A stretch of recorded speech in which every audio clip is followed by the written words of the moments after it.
My dad banned me from my mom's birthday to impress my sister's boyfriend, then he called me boss. It started with a phone call I wasn't expecting.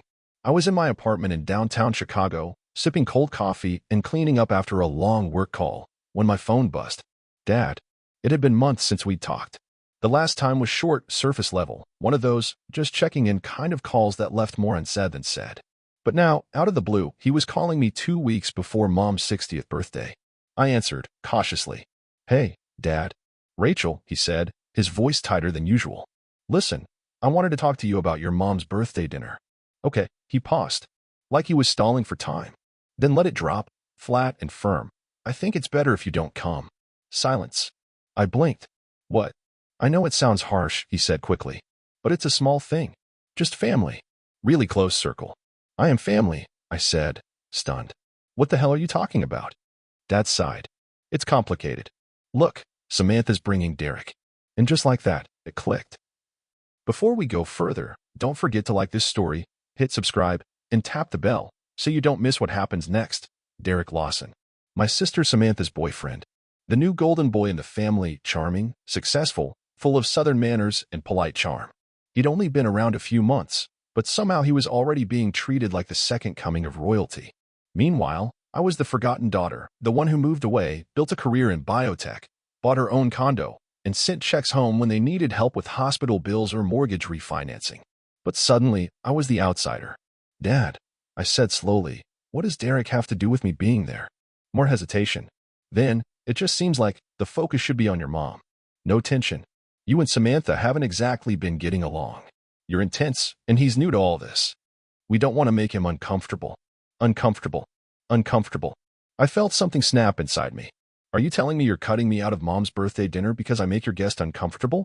Don't make this a thing, Rachel, he said, already on the defensive. We're trying to keep the night light. You know how you get sometimes. There it was. That old line. You know how you get. It's what they always said when I didn't stay quiet. When I asked questions. When I didn't let things slide. When I told the truth they didn't want to hear. I see, I said. My voice was calm. Too calm. Well, thanks for calling, Dad. I just think it's best. I hung up. And then I sat there, numb, listening to the dial tone echo through my living room. For the next few days, I said nothing. I didn't reply to my mom's texts, casual little check-ins that ignored the elephant in the room. I didn't call my sister. I didn't confront anyone. Instead, I canceled every bit of financial support I had ever quietly given them. The auto payments to cover Mom's car insurance? Gone. The credit card I added Dad to years ago when he lost his job? Removed. The private Venmo payments to Samantha when she just needed help with rent this month? Canceled. Blocked. I didn't announce it. I just let it happen. Because if I was no longer part of the family, if I was the problem, then they could live without my help, too. The day of the birthday came. I stayed home. I ordered sushi, opened a bottle of wine, and watched an old documentary about astronauts. Something that reminded me of being small, of floating far away from everything. That night, my phone buzzed again. A group text. From Samantha. Power's out at Mom's place. Any chance you can check with the utility company? You still have that contact, right? That was it. No, happy birthday. No, sorry we didn't include you. No acknowledgement at all of what they had done, just need. Need from the same people who had pushed me away. I stared at the message, let it sit unread for 2 hours, then finally replied, I think it's better if I don't get involved. You know how I get sometimes. I turned my phone off after that. And I swear, I've never slept better. But the story wasn't over. You ever feel like someone pushed you out of your own life? That's how I felt after my dad's call.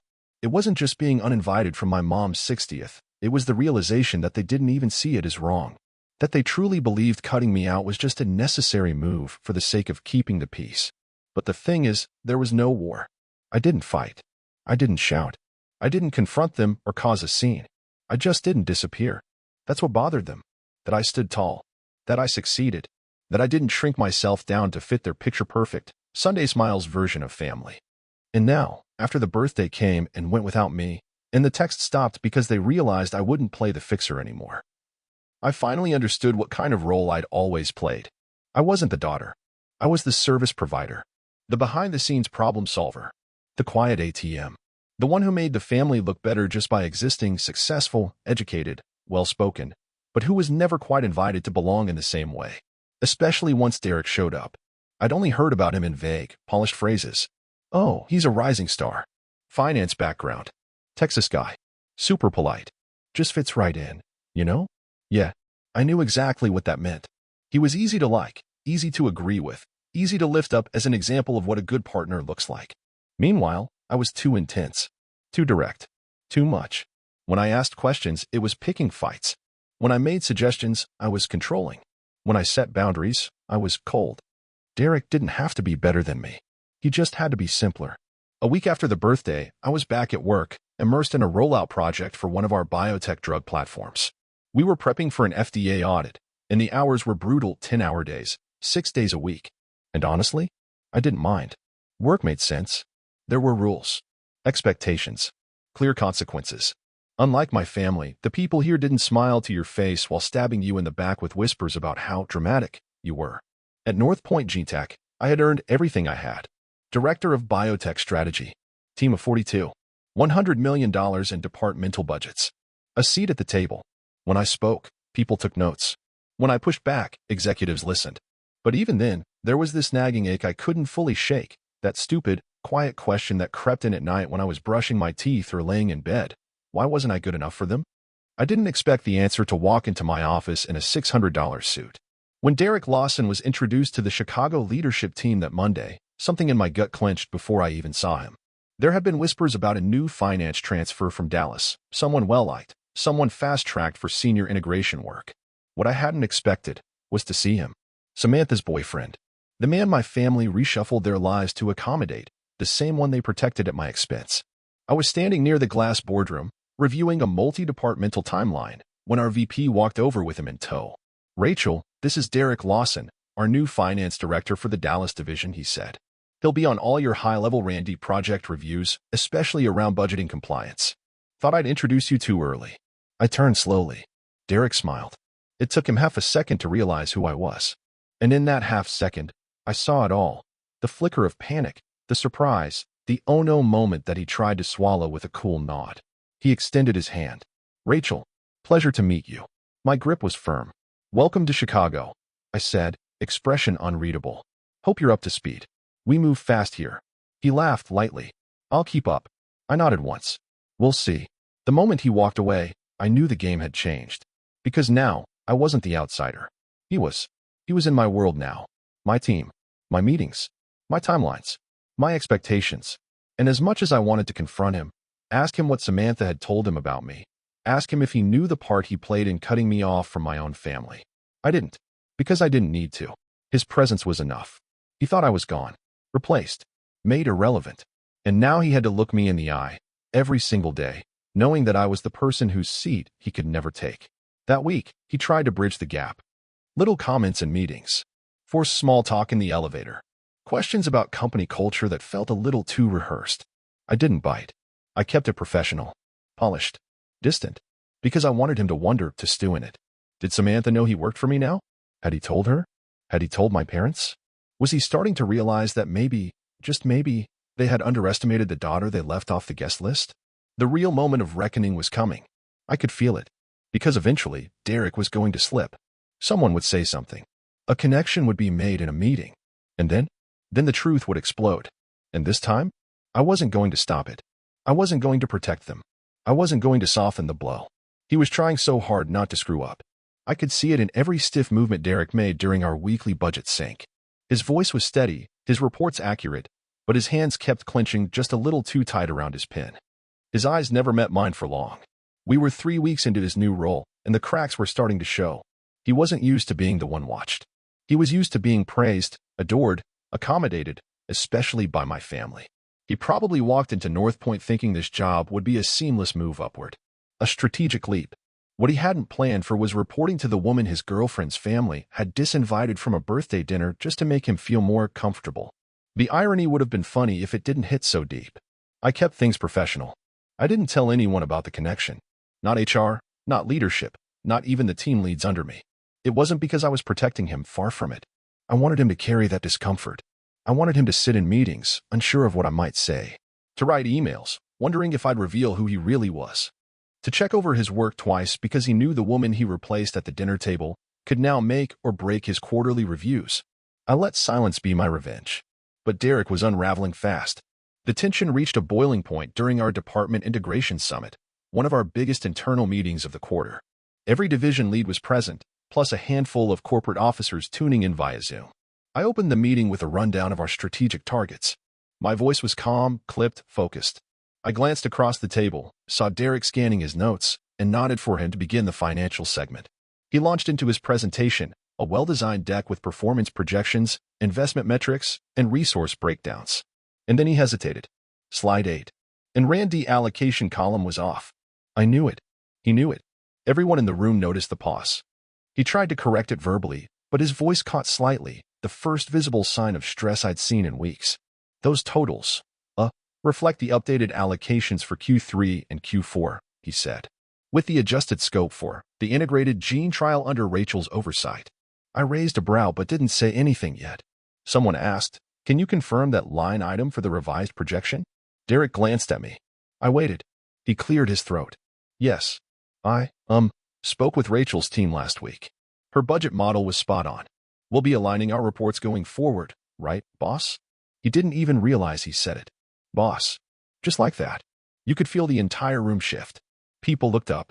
Derek's eyes flicked to mine, wide now, like he'd just accidentally confessed to murder. My expression didn't change. I tapped my pen lightly against the desk and said, "Glad to hear we're aligned, Derek. Continue." He blinked, nodded, swallowed hard, and moved to the next slide. But the damage was done. Later that afternoon, the message came through. Not from Derek. From Samantha. "Why didn't you tell me Derek works under you? He said you've been acting like a total ice queen. You seriously couldn't be civil. God, do you always have to ruin everything?"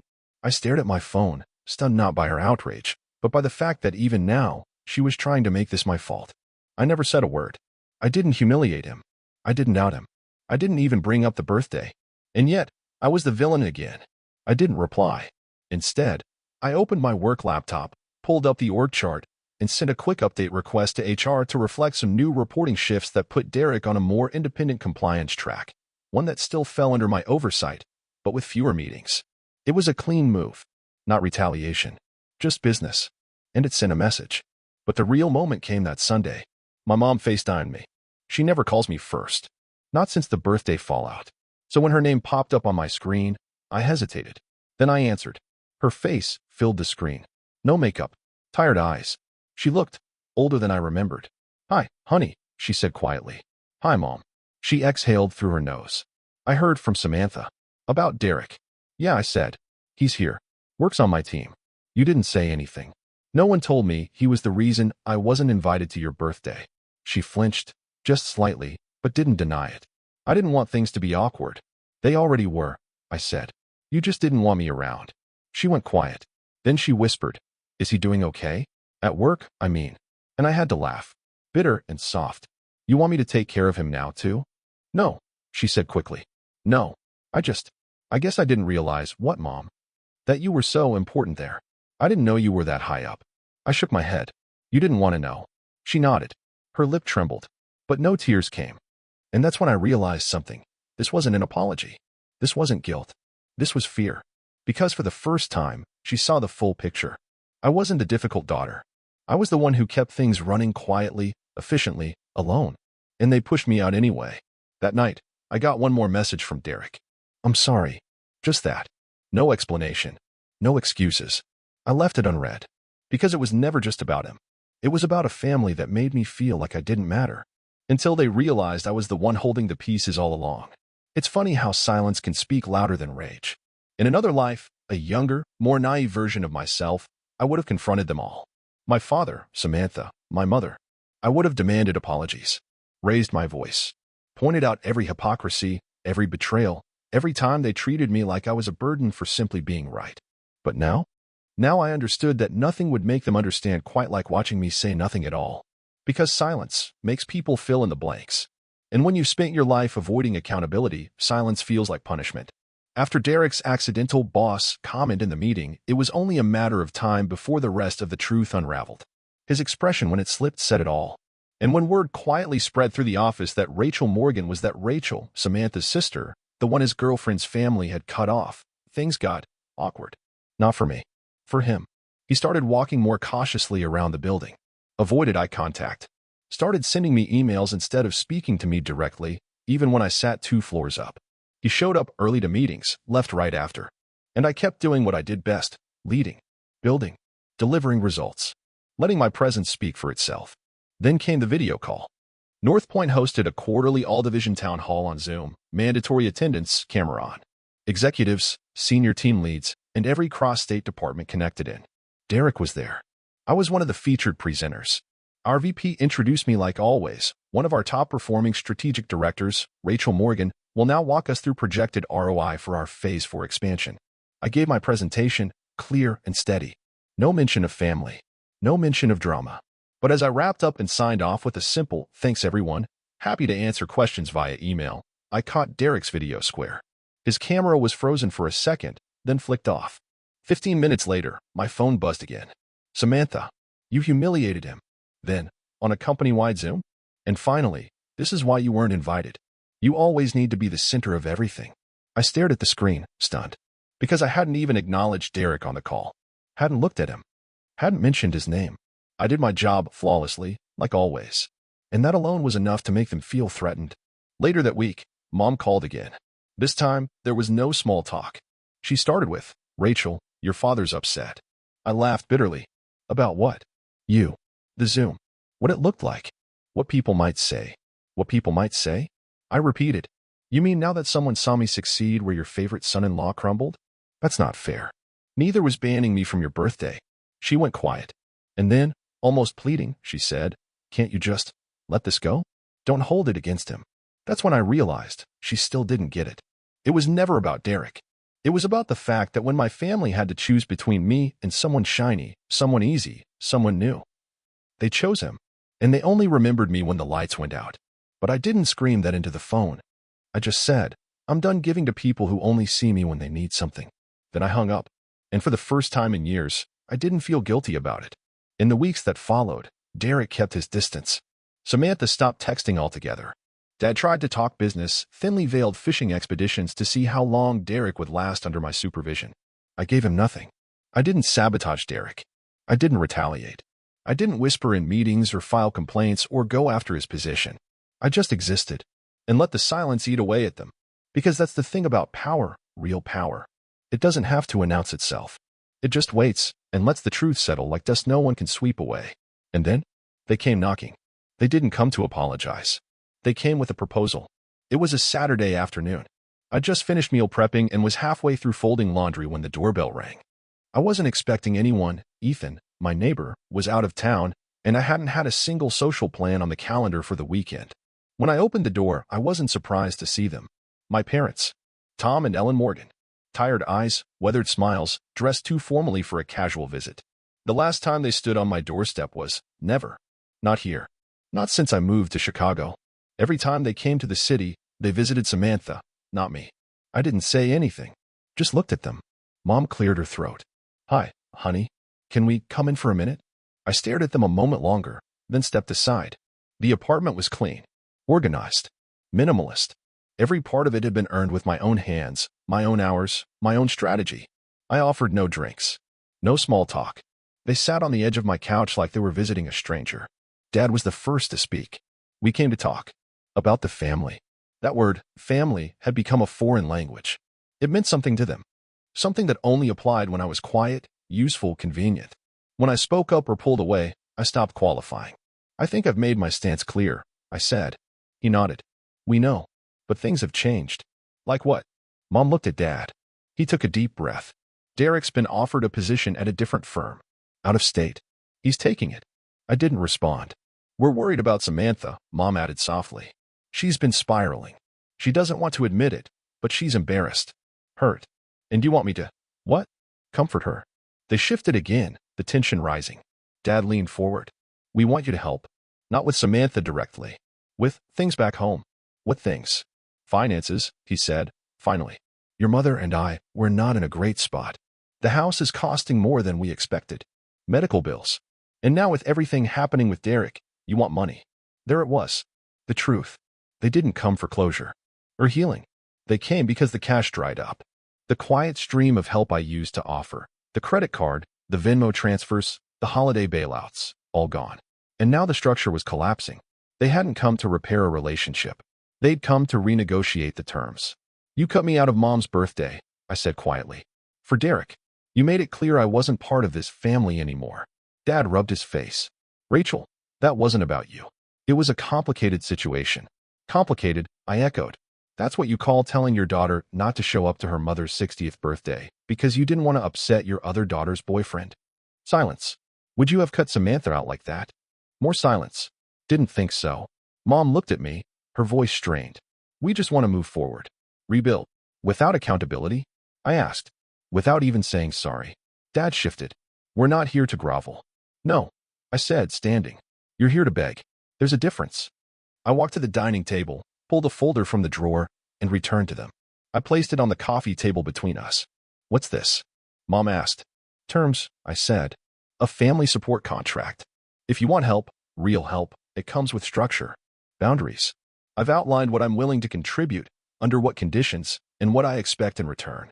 They blinked at me like I'd spoken a different language. Dad picked it up, flipping through the pages. This is legalese. Yes, I said. That's what happens when you treat your daughter like a bank. Mom's eyes filled with tears. Rachel, you don't have to sign it, I said. But if you want my support, financially or otherwise, this is the only way it happens. Dad's jaw clenched. You're holding us hostage. No, I said. I'm setting terms for access. Something you've done to me my entire life. I'm just finally doing it with a paper trail. He stood, dropping the folder back on the table. We're not doing this, he said. This is disgusting. You think money gives you the right to lecture us? No, I replied. I think your decisions gave me that right. He stared at me, his face red, furious. You always were cold, Rachel. Hard. It's why no one could ever get close to you. That's funny, I said, because I'm the one who kept showing up. Until you made it clear I wasn't welcome. Mom reached out, her hand trembling. Please, can't we start over? I looked at her. Really looked. She wasn't evil. Neither was he. They were just small. Shaped by their own fear, their own favoritism, their own comfort. But I wasn't going to shrink just to make them feel better anymore. No, I said gently. You had your chance. They left without taking the contract. And I didn't walk them to the door. That night, I got a message from Samantha. I hope you're happy. You broke them. No, they broke themselves. They built a hierarchy with me at the bottom and got mad when I climbed out. They pushed me away and panicked when I stopped reaching back. They crowned a stranger as family and forgot the one who built the damn castle. It's always me in the end. That's the thought I couldn't shake as I stared at the message on my phone 2 weeks after my parents left my apartment with their pride bruised and their hands empty. It was from Samantha. Can we talk? No venom this time. No snide undertones. Just tired. I didn't reply. A few hours later, another one came in. I need you. It's about Derek. That got my attention. Not because I was worried about him, or even about her, but because for someone who once accused me of needing to be the center of everything, Samantha had suddenly placed me at the center of her crisis. And I didn't even know what the crisis was yet. I found out through Aunt Juna again. Apparently, Derek had left. For good this time. Took a new position in San Francisco, and made it clear he didn't want Samantha following. No engagement. No future plans. Just a polite, sterile ending and a forwarded lease termination notice. She was devastated. Not because she loved him. I don't think she ever did. But because Derek was a symbol. The success story she could wave in our parents' faces. The guy who made her look like she'd won something. And now he was gone. The story collapsed. And just like that, they came running back to the daughter they threw away. Samantha called me the next day. I let it go to voicemail. She tried again. And again. Finally, I answered. Her voice cracked before she even got 2 words out. I know I don't deserve to ask for anything from you, she said. But I'm falling apart, Rachel. I don't have anyone else. There it was again. That sentence I knew all too well. That line I'd heard from every family member in some form whenever things got hard. I don't have anyone else. But where were they when I didn't have anyone? Where were they when I was building this life on my own? When I was sitting in my apartment on my mom's birthday, wondering what I had done to be erased from the table. Where were they when I needed them? I stayed silent, letting her breathe in the quiet she had once weaponized against me. She kept talking. He said he couldn't deal with the pressure. That I wasn't who I pretended to be. That I only cared about what our lives looked like. I said nothing. Maybe he's right. Maybe I'd build the whole thing on fake stuff. But I thought. I don't know. I thought if I could hold it together long enough, he'd stay. Still, I said nothing. And then, the line I knew was coming. I don't know who I am without him. That's when I finally spoke. Then maybe now's the time to figure it out. She sniffled. Do you hate me? She asked softly. No, it was the truth. I didn't hate her. I just didn't trust her. And I wasn't going to contort myself anymore to make her feel whole. I don't hate you, I said again. But I don't owe you anything either. More silence. I know. Then, softly, I'm sorry, Rachel. It wasn't a full apology. It didn't cover the birthday, or the years of favoritism, or the way she stood by while I was cast out for making Derek uncomfortable. But it was something. A crack in the wall she'd spent a lifetime hiding behind. I didn't rush to rescue her, but I didn't block her either. Sometimes healing looks like a slammed door, and sometimes it looks like leaving it cracked open, just a little. My mom texted me a few days later. I heard you talk to your sister. Thank you. No apology. Just gratitude. As if I'd done them a favor again. But this time, I didn't need it. Because I finally understood something. Something I had spent years chasing without realizing it. Closure isn't something other people give you. It's a door you walk through yourself. A week later, our company held its annual recognition banquet. I wore a black dress. High heels. No hesitation. Derek wasn't there, of course. His name was gone from the directory. His replacement reported to me now. As I accepted the award for strategic excellence, I looked out into the crowd. No family members cheering. No smiling parents. No tearful sister holding up her phone to record me. Just my team. My people. The ones who built something with me. Who respected me. Who saw me. And in that moment, it was enough. More than enough. So let me ask you, if you were me, what would you have done? Would you have forgiven your family? Gone back to playing the role they carved out for you? Or would you have drawn the line and finally chosen yourself, even if it meant walking alone for a while? Let me know in the comments. I want to hear your story too, because silence might have been my revenge. But clarity? That was my freedom.